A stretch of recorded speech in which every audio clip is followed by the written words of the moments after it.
Because once again, I think Abago lipped it. It just seemed a little suspicious that Dune was at PAX last weekend, and then now it's like Wednesday, and we now getting videos. So I'm guessing it lipped it, so we're gonna probably have a lot of new videos. A lot. So let's go ahead, let's jump into this, and let me know how the audio is. Hopefully not too loud.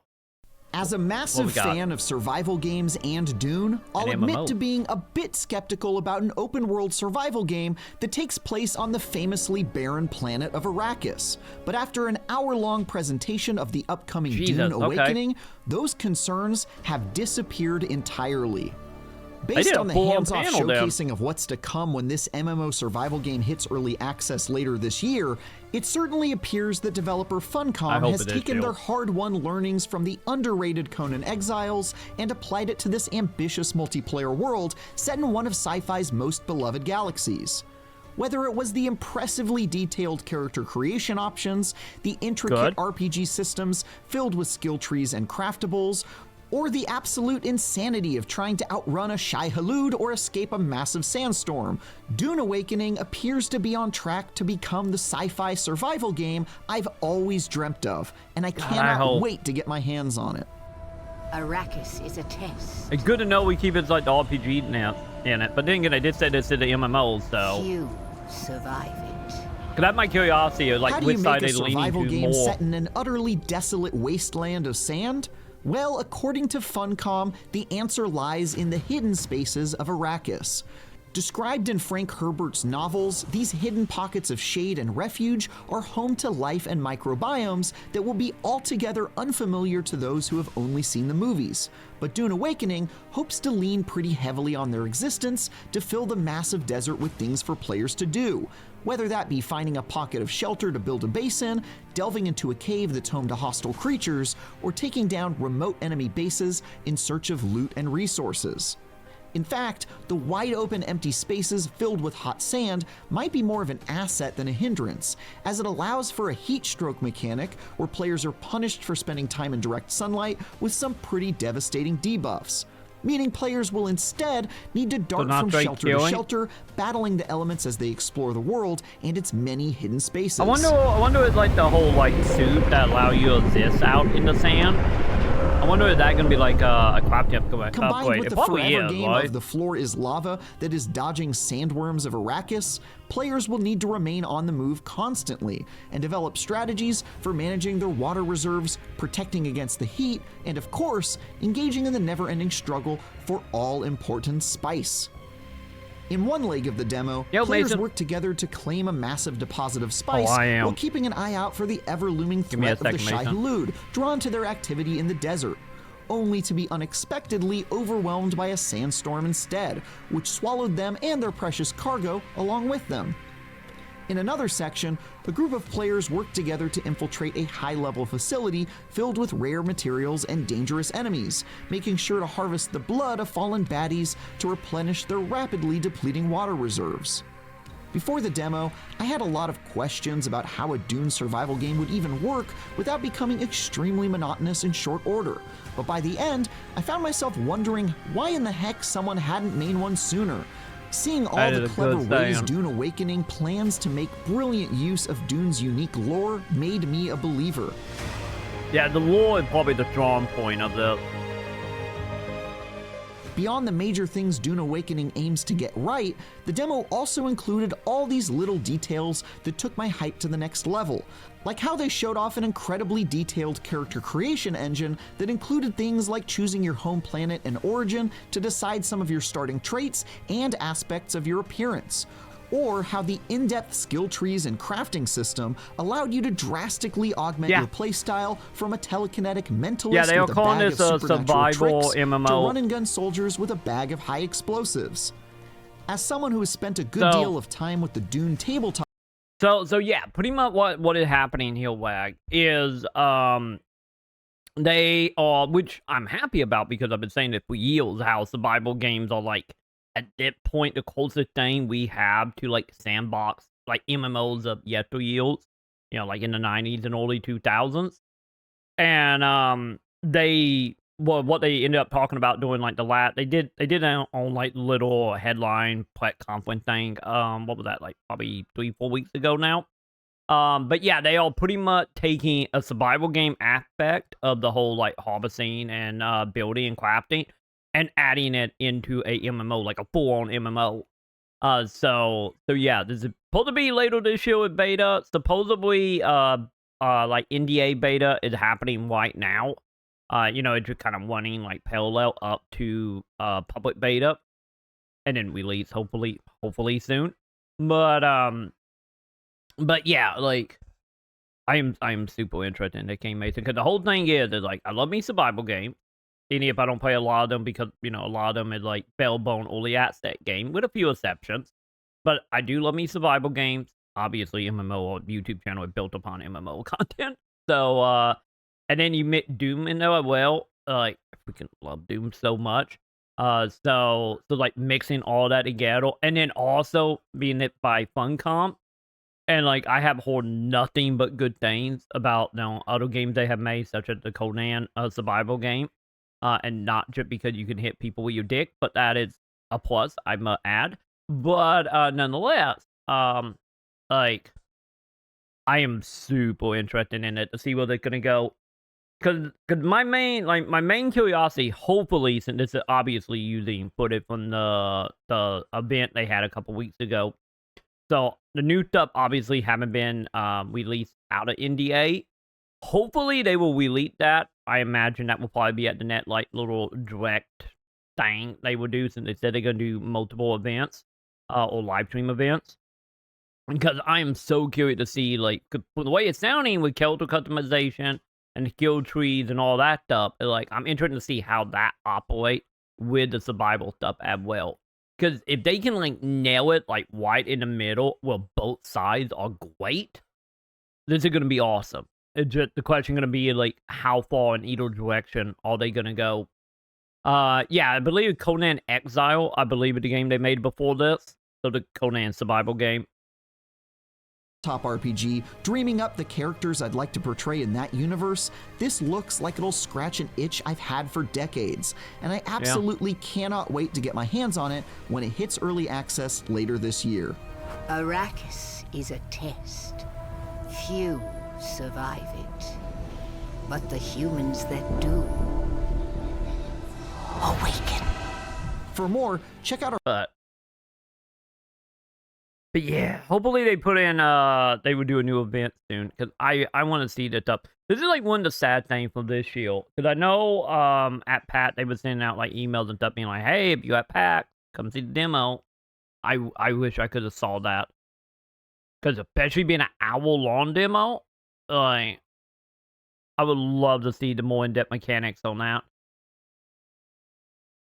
I have 300 hours in Conan Exile. Oh, so you in. You in then. Perfect. Perfect. Me, gonna be what? Me, CM, now you. Who else, chat? Are you joining, Mason? Are you joining us? Cause, man, I hope it good. Like, my only other worry is, with it being obviously, tied to the books, and whatnot, and being a licensing game, it's like, this is my worry about any licensing game. We have seen it. We saw it with Avenger. We've seen it with all like the DC and Marvel stuff. Of them game getting delisted like horribly. So I'm hoping that's not gonna happen here. Like hopefully this is something that's gonna be around for a few years. But I get that like my own worry like later down the line though. Not doing that fair enough. Fair enough.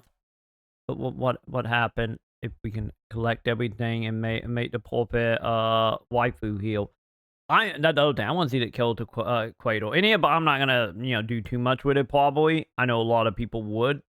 So I'd be interested to see what that looked like. But man, we do. Hopefully they will do another event soon. Cause the other fourth one, peeking up, it was 3 weeks ago when they showed off the fourth preview of gameplay. Okay, hang on. We're gonna see fourth gaming version on that because I want to see, since his is a little bit longer, we might go a little more in depth here.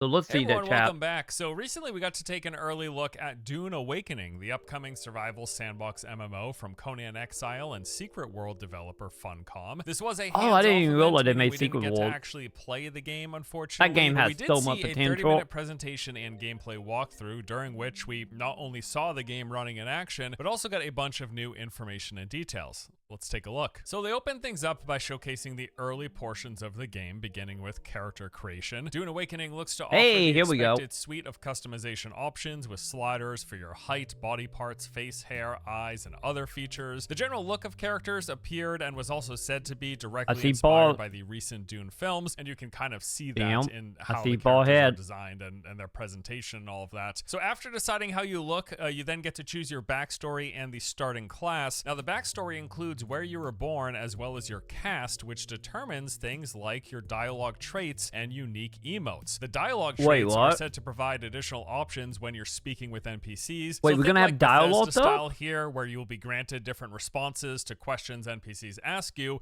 depending on your backstory, your history, your caste, your birth location. Okay, that's kind of neat. And then there are the classes. Now there were 4 options to choose from what we saw. So there was the Mentat, who's all about recon and strategy. Their starting ability is assess weapons, which lets them scan enemies and objects in the environment, granting information about them. Then there was the Trooper class, which is all about offense and demolition. Their starting ability, Shigawire Cable, so we is got basically crafting a warrior. hook. You shoot a barb, it attaches to a surface and then pulls you towards it. Then there was the Swordmaster class, who is about close quarters aggression. Their starting ability, deflection, has them entering a defensive stance to deflect ranged attacks. And then the final class was the Bene Gesserit Acolyte, which is about physical mastery and manipulation. Their starting ability is Voice Compel, which uses the voice to force someone towards your position from afar. So it does seem like they are going with clear different archetypes here for I literally was naming them up. So yeah, absolutely. After they finished creating a character, there was a series of cutscenes, at the end of which we see the player wake up inside of a cave. Now here you go through the typical basic survival game tutorial, being introduced to the fundamentals of movement, combat, gathering, and crafting.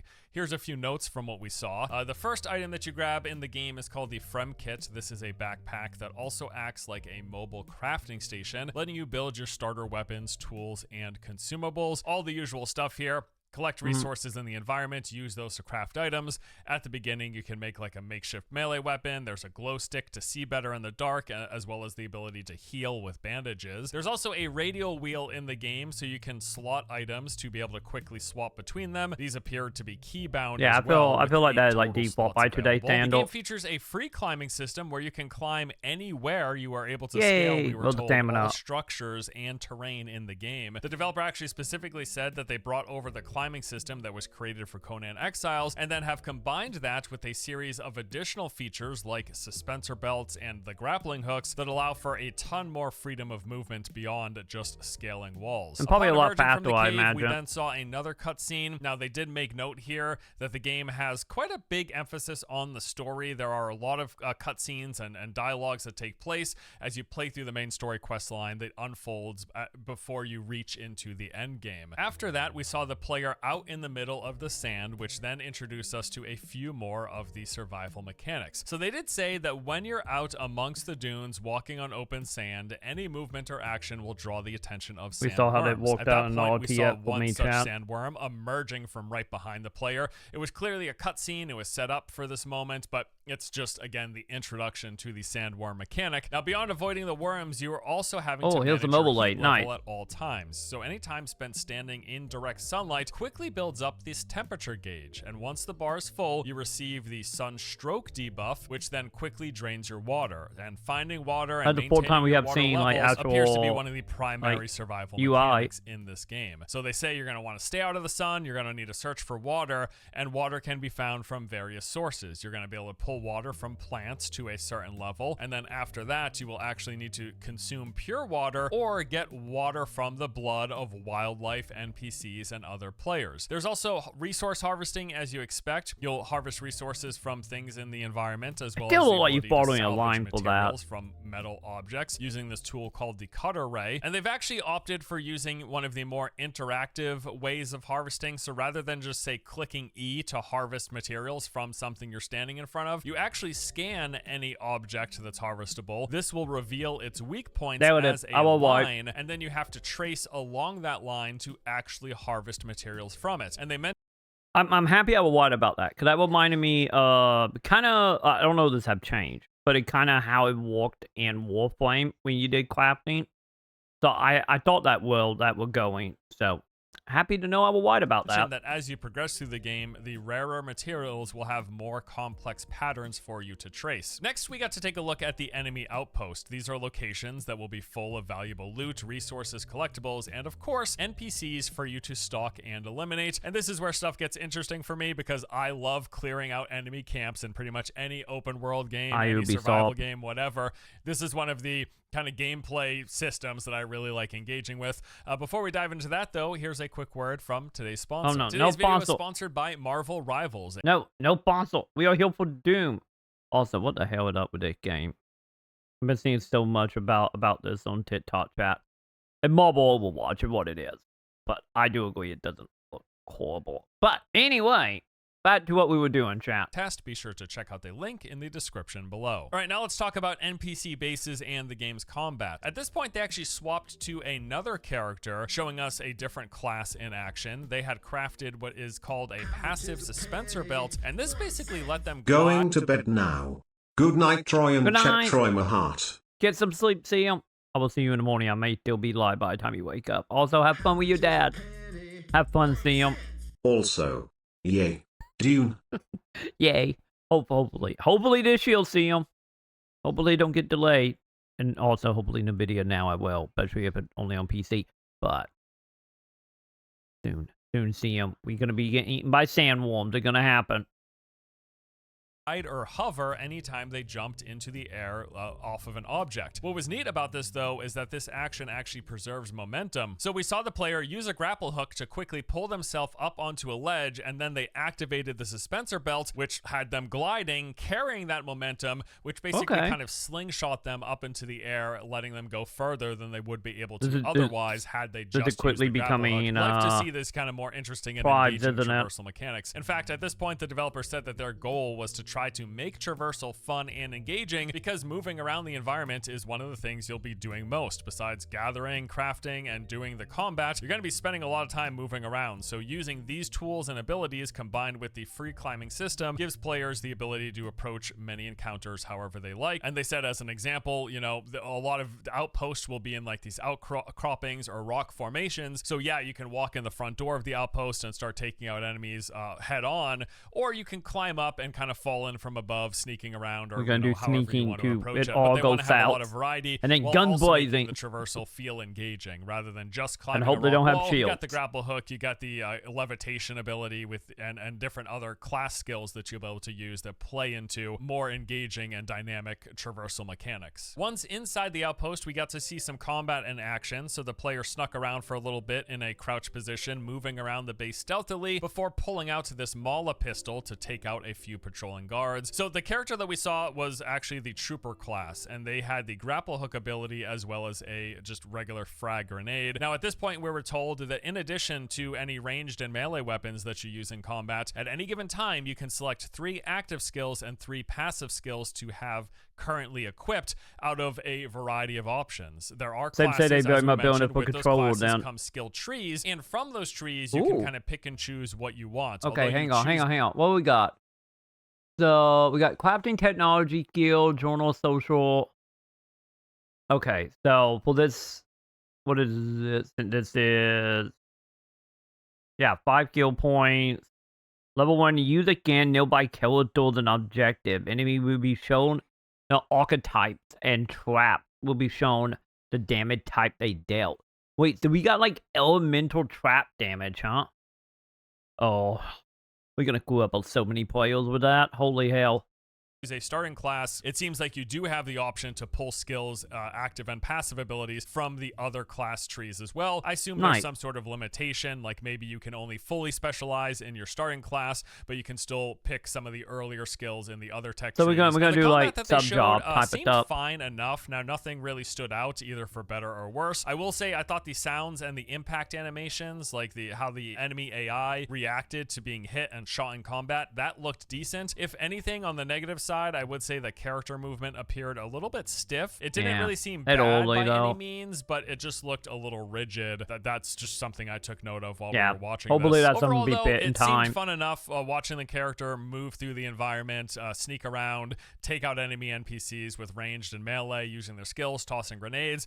It seemed competent. It seemed like it would be a relatively fun time. After spending a little time on the Trooper class, they then swapped back to the original character, showing us the Mentat class in action and how they might approach taking on an outpost. He had access to this ability called Battlefield Calculation, which was more or less an area scan that marks NPCs, showing you their location as well as their class archetype, be it assault, support, whatever. After scanning the enemies, he then summoned in a Hunter Seeker, which is basically a drone that you manually have control of, and you have an ability that is able to one-shot any of the game's basic enemies. Now moving on, we got player bases and construction. So they introduced us to the base building system, of which they said they took the foundation of what Conan Exiles did, tried to identify some of its flaws, and then refined it into a better version for Dune Awakening. So to start out, you place down a totem on the ground, and this is basically marking the area in which you can build. At that point, you're able to do the typical base construction stuff. You'll place foundations, walls, doors, stairs, and roofs in whatever configuration you please. They are making use of a hologram system for base construction. So how this works is that you select a building piece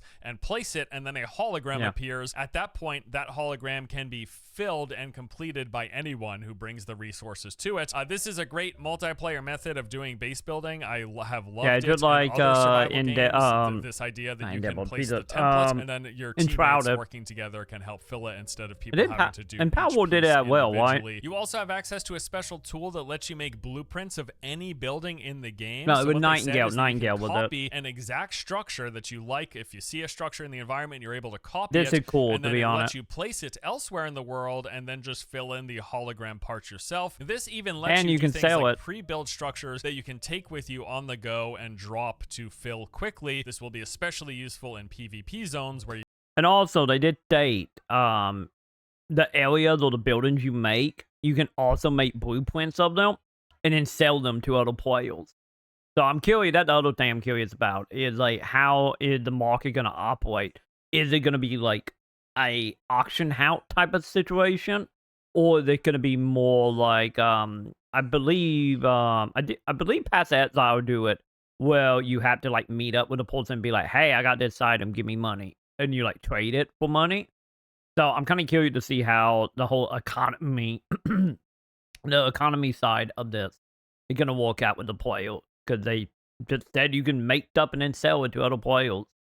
You don't want to spend a ton of time manually building a base piece by piece. You can go into a PvP zone with like a set PvP structure, place it, and then quickly fill it with the resources so long as you have them. Again, instead of trying to build it by hand while you're also trying to keep an eye out for other players. Player crafting. Lots of different crafting and refining stations, pretty much what you expect. There'll be various purifiers, fabricators, refineries, and storage. As you level up in the game, you'll earn these technology points, and then those points are spent in a tech tree that unlocks the various crafting stations. In addition to the tech tree, they also told us that there will be unique schematics that are only found while exploring and looting out in the open world. I wonder how much that's going to be in the dungeon. Like better versions of certain items. So if you go out and you find one of these rare schematics, this will allow you to be one of the few players to craft said item or vehicle or whatever, and then you can take those items that you make with those rare schematics and sell them on the player trading post. We got to see a handful of the game's dynamic world events. These include things like damaged spaceships and I get by saying trading post, that means it probably is gonna have like an auction house set up like 14, or you just will walk up and probably just be like a hologram thing you just interact with. So, do I play PSO anymore? No. Like PSO walking with a pedophile, just like I'm not gonna promote PSO anymore. Like, The second they started walking with a known pedophile with no issues at all, like, no, I'm not supporting it. So yeah, I'm not touching PSO again.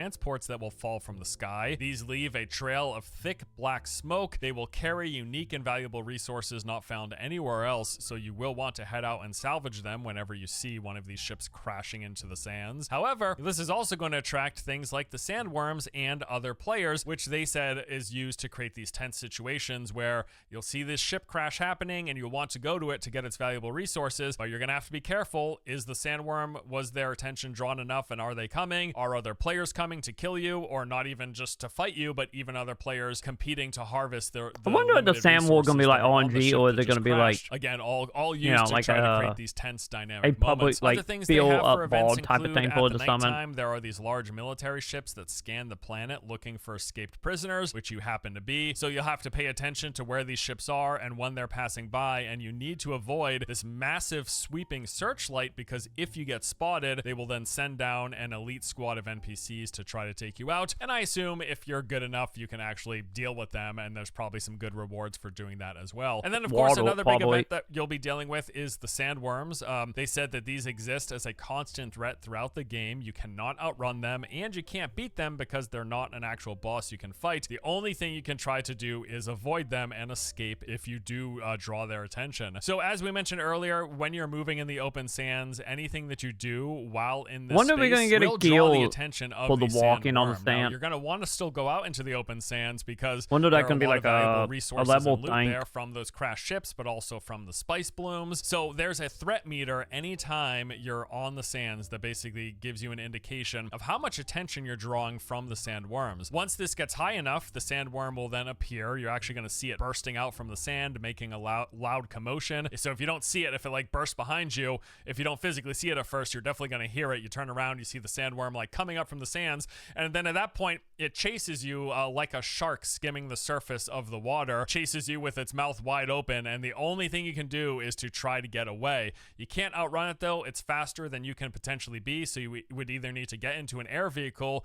and fly away, or try to get into the various rock outcroppings, just basically. No, he did say that as of now, we're not going to be able to fight now.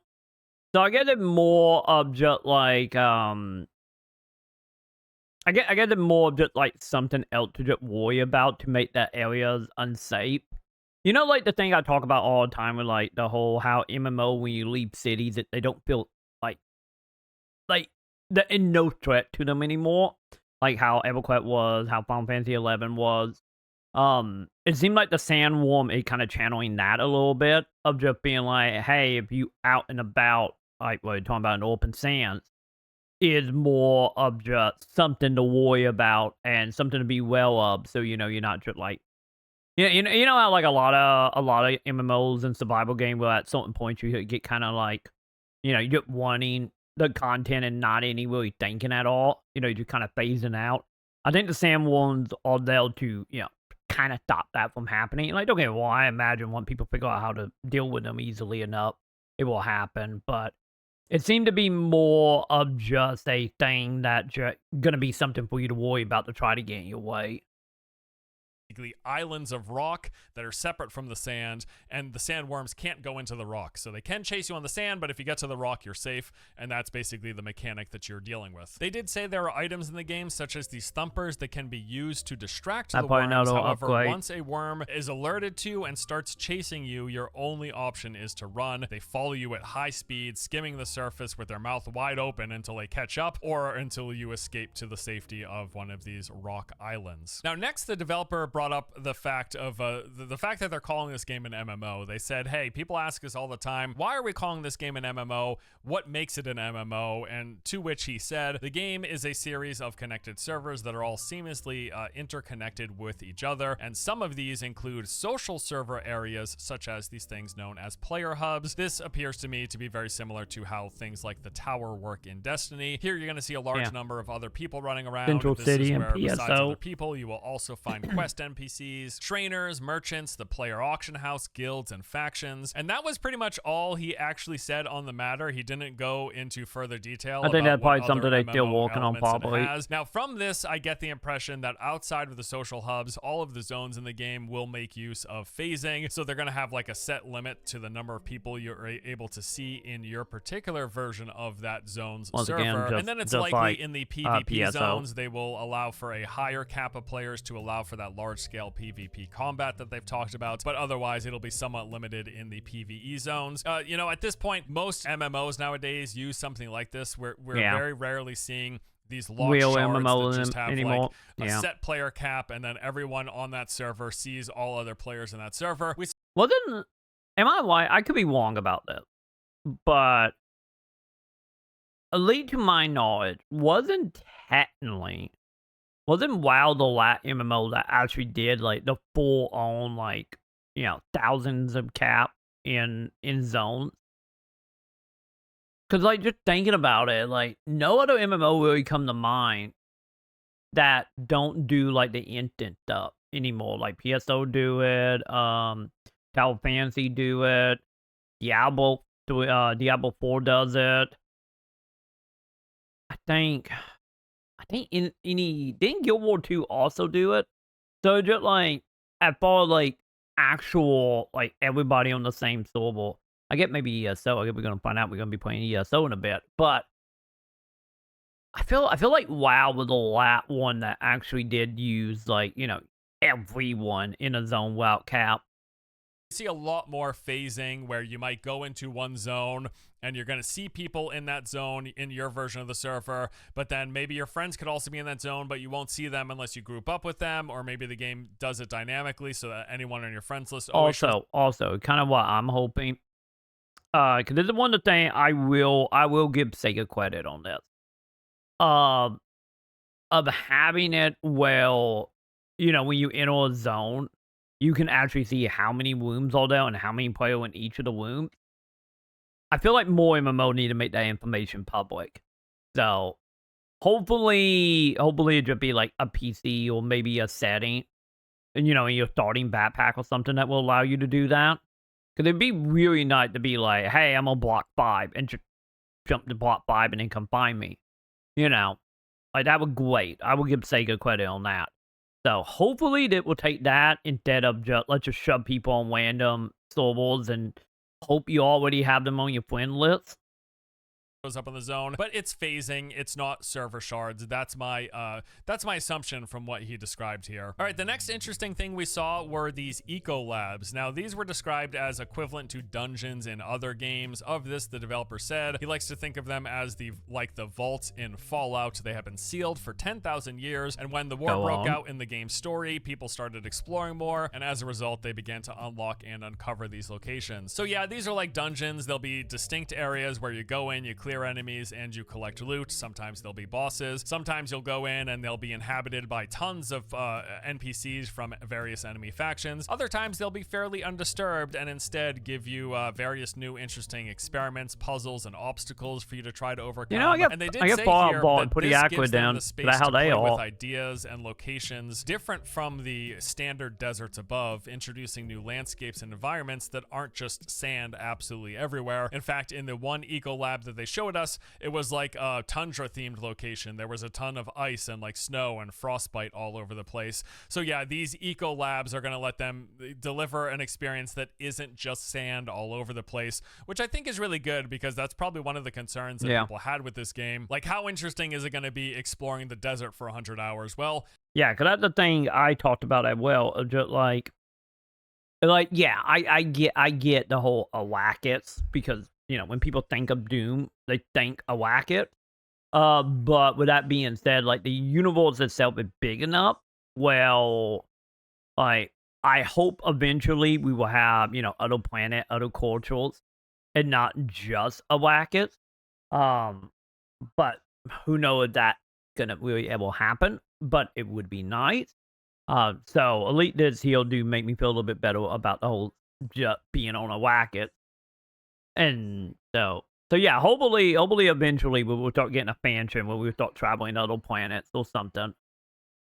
with the Ecolabs, they are able to deliver biomes and locations that aren't just sand and rock and sand and rock, right? So that's good. There was a stretch of combat here. We saw a few minutes of combat with 2 characters working together. This also showcased a few different abilities. We saw the Mentat class use this ability that revealed enemy health bars, as well as what abilities the enemies had. We saw a suspensor grenade, which caused enemies caught inside to float suspended in the air. And then we saw the Mentat class also use this like dash or blink style ability where they teleported forward towards an enemy. And then the final thing that we saw was an example of the spice hunt. So spice is at the heart of everything in this game. It's a super valuable resource. It's used for a lot of things. It's gonna be a lot of currency, so currency. you actually use spice to pay your taxes I was on going the to say land and the currency base that you've built. But then also spice is used for some class skills and abilities as you progress and get more and more powerful. So spice has to be harvested out in the desert, and that's one of the things drawing you into the sands. So at this point, we saw a pair of players prepare and go out to harvest one such of these spice blow locations. So first, they actually constructed a transport ornithopter, which let them pick up and fly a spice harvester to a nearby bloom. The reason you want to do this is because the spice harvester is a ground vehicle and it moves pretty slow. And if you were to just drive the harvester over the sand,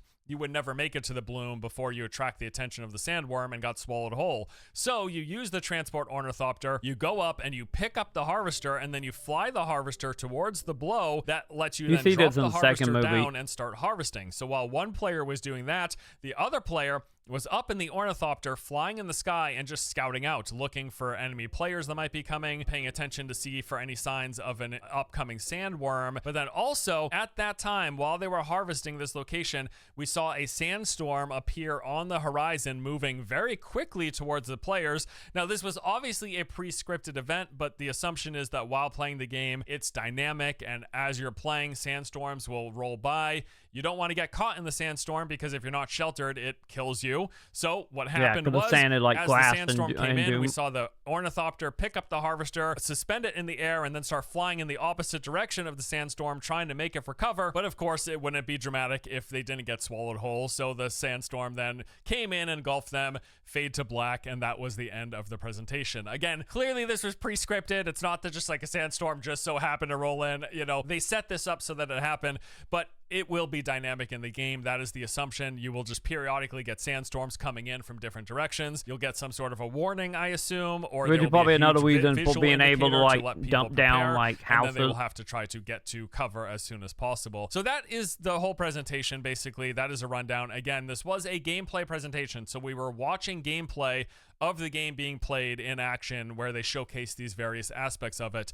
My early impressions from what we saw, you know, with the understanding that we didn't actually play, we didn't get hands-on time, but from what we saw in the presentation, some of the pros, for starters, visually, I think the game actually looks pretty darn good. It's a far cry from the original presentation, the original gameplay trailers that we saw of this game, where I thought it looked a little muddy and flat. This thing is running on Unreal Engine 5, and it is pretty obvious from the textures and the lighting in particular. I thought this game was visually pretty darn good looking. I'll also say that the particular build that we saw looked to have pretty solid performance. I didn't see any obvious frame drops or performance hitches at any point in the presentation. Now, of course, this was a pre-set up presentation. Yeah. We also have no matter how good Unreal is, we want to see. It's likely they were using a fairly high-end rig, but still, in a lot of these presentations, no matter the hardware they're using, you can still see with the early versions of games pretty obvious performance issues, and no such thing occurred. Yeah, because a lot of that stuff comes so late in development. I liked some of the various systems and features that they showcased. I like this like interactive harvesting where you actually have to trace along this line. I liked the various threats in the environment, the dynamic world events, dealing with the sandworm, the sandstorms, you know, ships falling from the sky. All this stuff looks and sounds really cool. Having to avoid the sun and stay in the shadows, like some really interesting systems to keep the player engaged and to keep them on their toes while they're just exploring the open world. I also thought the abilities we saw were neat. I wasn't sure what to expect. I'm not super intimately familiar with the Dune world, but I wasn't sure how interesting RPG style skills and abilities we would have access to. But we saw a levitate, we saw anti-grav things, we saw area scans, we saw drones. So it seems like if you're a fan of RPGs, open world RPGs, they have a decent variety of skills here, which is good to see. On the con side, there were a few things, as I mentioned. Some of the animations, particularly as they relate to movement and parts of the combat, looked a little stiff. Again, I wouldn't say it looked terrible, just that the animations felt a tad rigid. It may still very well probably feel good to using play. a lot of like default animation, more than likely. Sounded decent, but yeah, just a little stiff here and there. That would be one early critique. Also, the way they've described the MMO elements, it's clearly not going to be a full-blown MMO, more of just a shared world, open world survival game. I think we pretty much expected that, but now it seems we have a fairly decent confirmation. I think honestly the MMO stuff, I feel like that ain't gonna be one of them cases, especially since it's coming in early access. I feel like that ain't gonna be one of them things that will, depending how long it is successful, that is, and the player base is out. I feel like that ain't one of them things that's just gonna get abandoned over time, especially with it being early access.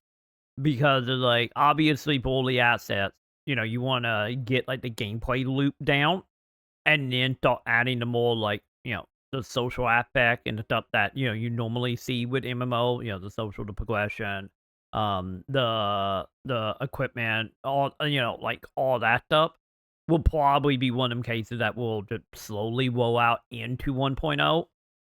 So yeah, I wouldn't be surprised if it's just going to be like as bare minimum as possible at release.